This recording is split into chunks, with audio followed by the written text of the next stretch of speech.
अहोई माता की पहली कथा। एक नगर में एक साहूकारनी रहा करती थी। उसके 7 लड़के थे। एक दिन उसे जाकर कुदाली मारी, त्यों ही से ही के बच्चे कुदाल की चोट से सदा के लिए सो गए। इसके बाद उसे कुदाल को से ही के खून से सना देखा तो वह से ही के बच्चों के मर जाने का बड़ा दुख हुआ, परंतु वे विवश थी और वह यह काम उससे अनजाने में हो गया था। इसके बाद ये बिना मिट्टी लिए ही खुद खेद करती हुई अपने घर आ गई और उधर सब जब से ही अपने घर में आई तो अपने बच्चों को मरा देखकर नाना प्रकार से विलाप करने लगी, दुराशीष देने लगी। जिसने भी मेरे बच्चे को मारा है उसे भी इस प्रकार का कष्ट होना चाहिए।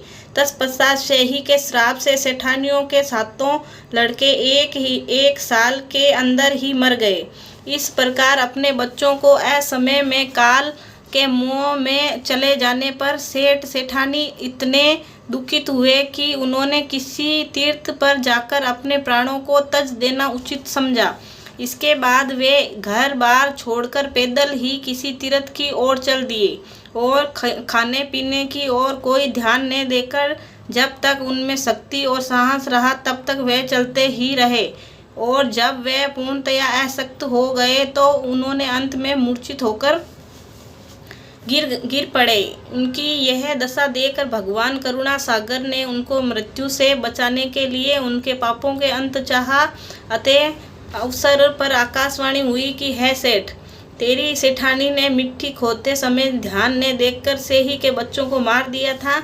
उसके कारण तुम्हें अपने बच्चों को दुख देखना पड़ा। यदि अब पुनः घर जाकर तुम मन लगाकर गऊ की सेवा करोगे और अहोई जैसी देवी का विधि विधान से व्रत आरंभ कर प्राणियों पर दया रखते हुए स्वप्न में भी किसी को कष्ट नहीं दोगे तो तुम्हें भगवान की कृपा से पूर्ण संतान का सुख प्राप्त होगा। इस प्रकार आकाशवाणी सुनकर सेठानी कुछ आश्वासन हो गए और भगवती देवी का स्मरण करते हुए अपने घर चले आए। इसके बाद श्रद्धा शक्ति से न केवल अहोई माता के व्रत के साथ गऊ माता की सेवा करना आरंभ कर दिया, अपितु सब जीवों का दया भाव रखते थे, क्रोध और दैव्य को परित्याग कर दिया था। ऐसा करने के पश्चात भगवान की कृपा से सेठ सेठानी पूर्ण 7 पुत्र वाले होकर अगणित पौत्रों के सहित संसार में नाना प्रकार के सुखों को भोगने के पश्चात स्वर्ग को चले गए। बोलो अहोई माता की जय हो।